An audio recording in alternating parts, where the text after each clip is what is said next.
Hello, and welcome to the Dark Fiction Café podcast, your home for creating dark fiction and promoting it consistently. In today's episode of the podcast, or this week's, I should say, we're going to have 2 book reviews, and in our segment on promotion and profit, we're going to talk about projects in ChatGPT. Let's get started. So our first book review is going to be Kingpin by Callie Vincent. I chose this one because I wanted to try Mafia, dark Mafia romance. I've never read it before. I wasn't sure it was a thing for me. Kind of outside my comfort zone, so sometimes I like to challenge myself. And that's what I did with this one. It was interesting. It feels kind of weird because I have a lot of respect for the Mafia. I'm not sure how to put it. I mean, crime is bad, but I respect the structure, and it's certainly not something I want to mess with in real life. I guess I take this seriously. So that's one of the reasons why I haven't read any dark Mafia romance recently, or ever. Actually, this is my first one. But I have to say, I like it. I liked the structure that the Mafia gives. It gives that hierarchical structure, kind of like the feudal thing kind of going on, prince and princesses, that kind of thing. So I definitely like the structure of the book. I think Kingpin was a great first introduction for me. It was, it was easy to read. I really liked that about it. It was very easy to read. I think the pacing was really great. So the main characters are Bonnie and Israel.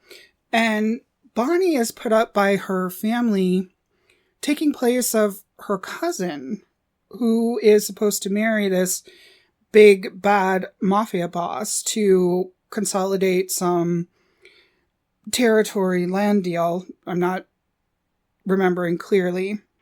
Essentially hooking the families together, but her uncle did not want to risk marrying his actual daughter. And Bonnie's whole job is to kill Israel.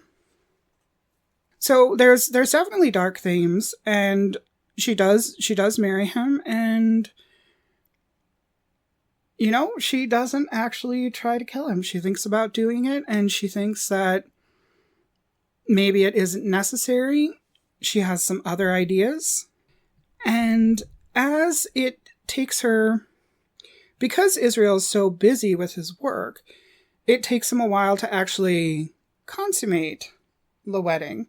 So, hence, she doesn't get to poison him as she planned to. The longer it takes for her to do the job, the more pressure her uncle puts on her, and the more she starts to learn about how her family has actually done her dirty. And it continues. I won't give out the spoilers. There's a lot of push and pull in it between the FMC and the MMC, and I really like how they interacted, especially in the later part of the book. It does end on a cliffhanger, so be prepared. I liked it. I wouldn't say it was overwhelming, but I don't really know a lot of Mafia romance, so for me, I think it was a great introduction. I was really happy with it. I enjoyed it. I read it quickly. Sometimes it takes me a while to read things, but this was definitely a page turner. I was very interested in what was going to happen next and what exactly was happening with the family, and there was a lot of twists and turns that was definitely worth reading. So I would definitely recommend it, and I will also make sure that my metrics are in the show notes instead of reading them out, since I'm doing 2 book reviews this time. So this one was, once again, Kingpin by Callie Vincent. Okay, so the second book that we're going to review is Beauty by Laurel K. Hamilton. I am a longtime Laurel K. Hamilton fan, so this will probably be somewhat biased, just so you know. I started reading her years ago. It was one of those times where a friend gave me one of her books and said, "You're going to like this." And I took it to work Can you believe it? I took it to work because I could read at work at certain times when, let's just say, a process was happening and we were allowed to read. And I started reading the book, and I'm not going to tell you which one because this will be reviewed eventually in the future on this podcast. And I was just sitting in my chair thinking, oh my God, am I reading this at work? And it was delightful and amazing. So Beauty is from the Anita Blake Vampire Hunter, Vampire Executioner series. And it's an outtake. It's a short story. It's her and Asher and Jean-Claude. Essentially, it's some really spicy softcore, and I guess you could say there's dark themes in it. I absolutely loved it. I do have to confess, I did stop reading into the series when something happened that I don't want to give away spoilers, so I'm not going to say it. And I am going to get back to the series. That's the plan. Something happened that generally tends to put me off of books. This thing kind of happened, and it put me off from reading the series, so I took a long break. But I saw this on Amazon, and I picked it up again. And I read it in about a couple of minutes because I was desperate to read through the whole thing because it was so good. And I am such a fan of Asher, and I know I haven't got to the late series Asher, and I know there are tons of people out there who hate him, but I love him. I love his character. I love all the tragic suffering that he's gone through, and I would totally be his. I would totally be his. Anyway, back to the book. It is a really good short read. It delivers exactly what I wanted to read. It's hot. It's spicy. It definitely has some ultra sexy elements of BDSM in it. I'm a big fan, not gonna lie. I absolutely loved it. And I love the power plays in it. And I highly recommend it. I think you should read it, especially if you like Anita Blake. And I'm looking at my reference material now as I record, and I see that there's an audiobook available, and I'm thinking, oh my God, who reads it? And I might have to check out and see who reads it and then try the audiobook, because if it's voiced by 3 people and they have French accents, yeah, that could be fantastic. So anyway, yes, all stars.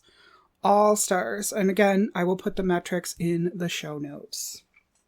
Okay, so now for our profit and promotion segment, we're going to talk about ChatGPT and writing.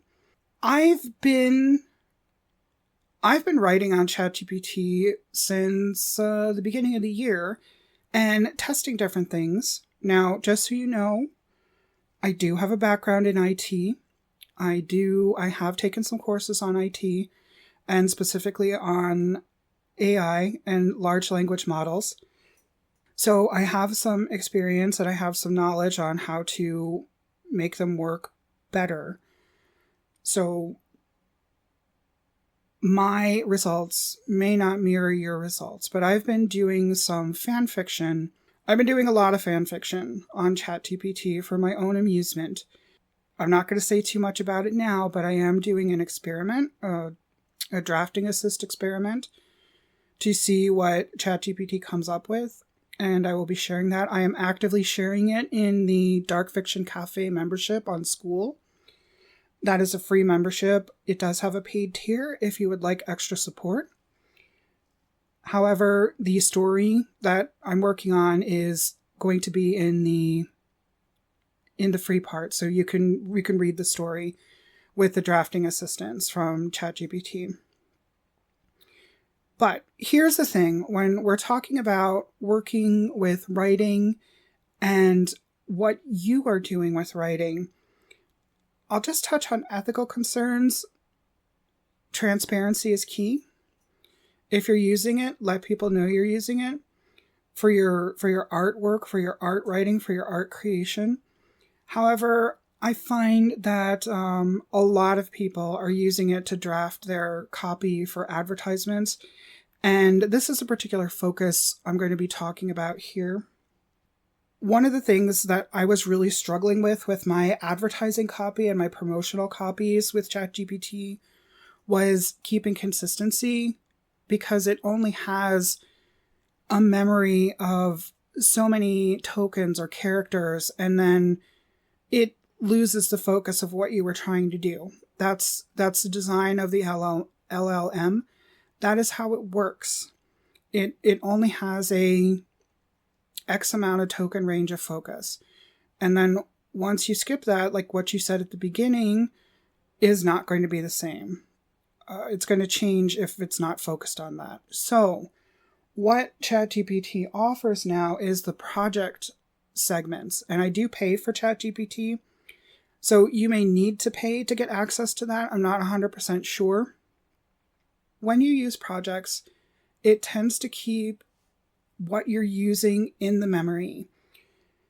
So if I am writing promotional descriptions, ad copy for the Dark Fiction Cafe, it remembers all of the important things that I want mentioned in those ads. I don't have to keep repeating it and repeating it. What I also love about the projects section is that it time date stamps everything and organizes it. I was really struggling with main GPT, where I had all my copies of fanfic and then I was losing all of my utility pieces that I needed for either writing ad copy or doing some of my day job stuff like vocabulary separation, basically little programs that format vocabulary into the way it needs to be for my students. So having to dig through 8 pages of obsessive Asher fanfiction in order to get to vocabulary separation was not helpful. Moving all of the fanfic by category into projects, well, let me back up. Starting to work with projects, you currently cannot move stuff over. It's a little too difficult. You can't move stuff over, but you can start there, and it does so much more for your organization. It is simply miraculous. Absolutely miraculous at the level of organization it gives you. And I am so thankful. It has helped me find reference points that I've used and lost, whereas in the main list of stuff, it's a complete disaster for me. I allowed it to get so disorganized, and projects keeps you organized. And I recommend that with every project that you're going to do, for example, if you are starting your YouTube channel and you put in, like I would put in, these are the tenets of the Dark Fiction Cafe, and I would put them all in there.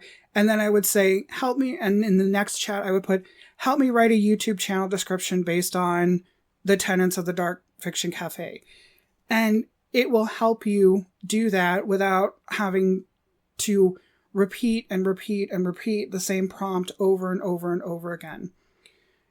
ChatGPT is a great tool to help you refine your content. You're not really going to get, from my fanfic experience, it's not going to be magic. You can't just say, tell me a story and get it to produce something amazing, you need to put in your own stuff, and then it will help you organize it. It's not this magic creator. I mean, yes, it recognizes language patterns from everything that it's been trained on. But if you're not putting in your own stuff, it is not going to sound like you. It is not going to feel like you. It is not going to be you. And the amount of my own content that I have put in there, specifically, I'm talking about promotional materials and advertising materials. The amount of content I put in there is a lot. It is a lot. And you need to put in a lot of your stuff for it to be able to work with your voice and help you edit things more clearly. So it's not really the dream creator. I really don't believe that, although that is part of one aspect of the experiment that I'm doing with the generative drafting. So we will see. We will see about that. But I definitely recommend for all of your promotional stuff, move it by project into the project section, even just for the time, date, stamps, and organization alone.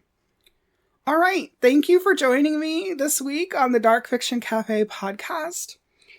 I am going to drop the link for my school in the show notes, and I hope to see you again next time. Bye for now.